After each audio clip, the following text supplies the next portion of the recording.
नमस्ते। ईरान और भारत सदियों पुरानी दोस्ती की जड़ें हैं या आधुनिक रणनीति की मजबूरी, आइए समझते हैं। कल्पना कीजिए एक प्राचीन सिल्क रोड को जहां मसालों, रेशम और विचारों का आदान प्रदान होता था। भारत और ईरान दो प्राचीन सभ्यताएं जिनके बीच संबंध इतने गहरे हैं कि वे इतिहास की किताबों में, फारसी कविताओं और भारतीय मंदिरों के नक्काशियों में झलकते हैं।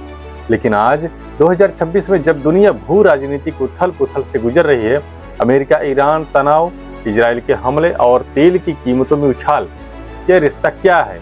क्या यह सच्ची दोस्ती है जो सांस्कृतिक और ऐतिहासिक बंधनों पर टिकी है, या महज रणनीतिक मजबूरी जहां दोनों देश अपने हितों को साधने के लिए एक दूसरे का सहारा लेते हैं? आइए इस कहानी को चार मुख्य कोणों से जानते हैं। पहला तेल व्यापार, दूसरा चाबहार बंदरगाह, तीसरा पाकिस्तान का फैक्टर और चौथा अफगानिस्तान का कनेक्शन। हर कोड एक अध्याय की तरह है जो इस रिश्ते की जटिलताओं को उजागर करता है। पहले अध्याय नंबर 1, तेल व्यापार ऊर्जा की धारा में बहती दोस्ती कहिए या मजबूरी का ईंधन।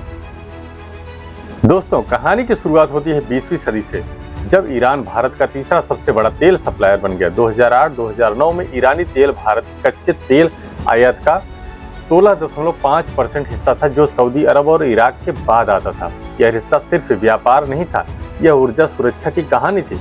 भारत की तेजी से बढ़ती अर्थव्यवस्था को सस्ते और विश्वसनीय तेल की जरूरत थी, और ईरान जो अमेरिकी प्रतिबंधों से जूझ रहा था, भारत जैसे स्वतंत्र खरीदार को पाकर खुश था। लेकिन 2019 में अमेरिकी प्रतिबंधों ने इस धारा को रोक दिया।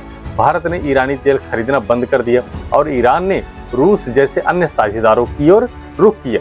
सन 2026 में कहानी और रोचक मोड़ लेती है। मार्च में इजराइल के हमलों और अमेरिका के नेतृत्व में ईरान पर दबाव ने तेल बाजार को हिला दिया। भारत जो अब इराक और सऊदी से ज्यादा तेल लेता है, ईरान से फिर से जुड़ने की कोशिश कर रहा है, रुपए, रियाल या बार्टर सिस्टम के जरिए। लेकिन क्या यह दोस्ती है? नहीं, यह मजबूरी ज्यादा लगती है। ईरान के लिए भारत एक बाजार है जो अमेरिकी दबाव से बचने में मदद करता है, जबकि भारत के लिए ईरान विविधता का स्रोत है, ताकि वह एक देश पर निर्भर न रहे।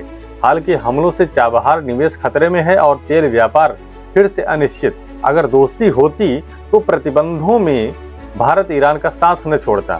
यह रणनीति हावी है, ईरान अमेरिका के खिलाफ संतुलन साधता है। अब अध्याय नंबर 2, कहानी पहुंचती है चाबहार बंदरगाह पर। समुद्री मार्ग की चाबी कहिए या रणनीतिक जुआ, जो ईरान के दक्षिण पूर्वी तट पर स्थित है।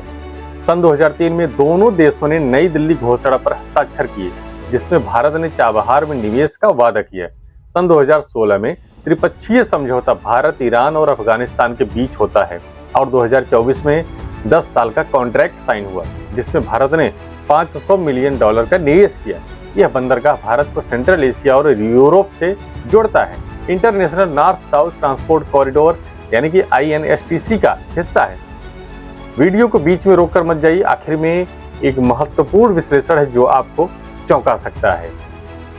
दोस्तों, अब कहानी में ट्विस्ट तब आता है जब अमेरिका ने सन 2018 में चाबहार पर प्रतिबंधों से छूट दी, जो 2025 में 6 महीने के लिए बढ़ाई गई। लेकिन सन 2026 के बजट में भारत ने चाबहार के लिए कोई फंड नहीं दिया, अमेरिकी टैरिफ के डर से।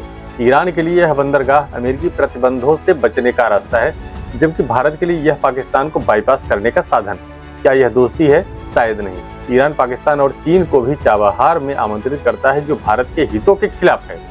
यह रणनीतिक मजबूरी है। भारत को कनेक्टिविटी चाहिए, जबकि ईरान को निवेश चाहिए।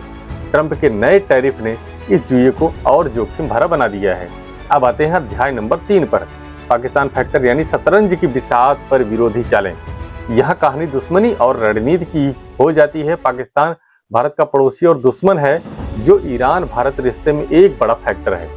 चाबहार से सिर्फ 170 किलोमीटर दूर पाकिस्तान का ग्वादर पोर्ट है, जिसे चीन विकसित कर रहा है, जो बेल्ट एंड रोड इनिशिएटिव का हिस्सा है। भारत चाबहार का ग्वादर को काउंटर मानता है, ताकि चीन पाकिस्तान गठबंधन को संतुलित कर सके। ईरान पाकिस्तान के साथ संतुलन साधता है, कभी भारत का साथ देता है, कभी पाकिस्तान से गैस पाइपलाइन की बात करता है, जबकि भारत के लिए पाकिस्तान फैक्टर मजबूरी है। भूमि मार्ग बंद होने से अफगानिस्तान और सेंट्रल एशिया पहुंचने के लिए ईरान जरूरी है, लेकिन ईरान के लिए वह पाकिस्तान से रिश्ते बनाए रखता है ताकि क्षेत्रीय अलगाव से बचे। दोस्तों, यह दोस्ती नहीं शतरंज है, जहां हर चाल हितों पर आधारित है। सन 2026 में ईरान पर हमलों ने पाकिस्तान को मजबूत किया क्योंकि भारत के निवेश खतरे में हैं।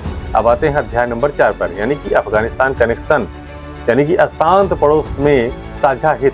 दोस्तों, अंतिम अध्याय अफगानिस्तान का है, जो भारत ईरान रिश्ते का पुल है। तालिबान के सत्ता में आने के बाद अफगानिस्तान स्थिर हुआ और भारत ने उसके साथ दोस्ती बढ़ाई। चाबहार से भारत ने 2.5 मिलियन टन गेहूं, यानी कि 2.5 मिलियन टन गेहूं और 2000 टन दालें अफगानिस्तान भेजी। यह कनेक्शन पाकिस्तान को बाईपास करता है, जहां कराची और ग्वादर से व्यापार बाधित होता है। ईरान के लिए अफगानिस्तान पड़ोसी है, जहां से शरणार्थी और व्यापार आते हैं। भारत के लिए यह रणनीतिक गहराई है। आतंकवाद से लड़ना और सेंट्रल एशिया तक पहुंच चाहिए, लेकिन मजबूरी साफ है। अमेरिकी सैनिकों के जाने के बाद भारत को अफगानिस्तान में प्रभाव बनाए रखने के लिए ईरान चाहिए। तालिबान ईरान के जरिए भारत से जुड़ना चाहते हैं, पाकिस्तान से थक चुके हैं। यहाँ दोस्ती का स्पर्श है, साझा इतिहास और विकास परियोजनाएं, लेकिन बुनियाद रणनीतिक है। दोस्तों, यह कहानी खत्म होती है एक सवाल पर, क्या भारत ईरान रिश्ता सच्ची दोस्ती है? लेकिन आज का रिश्ता मुख्यतः रणनीतिक मजबूरी है। तेल व्यापार प्रतिबंधों से प्रभावित है। चाबहार अमेरिकी दबाव में पाकिस्तान फैक्टर संतुलन की मांग करता है और अफगानिस्तान कनेक्शन क्षेत्रीय स्थिरता पर टिका है। सन 2026 में ईरान पर हमलों ने इस मजबूरी को और उजागर किया। दोनों देश स्वतंत्र विदेश नीति अपनाते हैं, लेकिन हितों का टकराव, जैसे भारत का इजराइल से रिश्ता, इसे जटिल बनाता है। आखिरकार यह मिश्रित है, मिला जुला है। दोस्ती की जड़ें हैं, लेकिन फूल रणनीति के पानी से खिलते हैं। भविष्य में अगर प्रतिबंध हटें तो शायद सच्ची साझेदारी बने, वरना मजबूरी जारी रहेगी। अगर आपको लगता है कि यह मुद्दा भारत के भविष्य से जुड़ा है, तो अभी सब्सक्राइब बटन दबाइए, कमेंट में लिखिए भारत और बताइए आपकी राय क्या है। जय हिंद।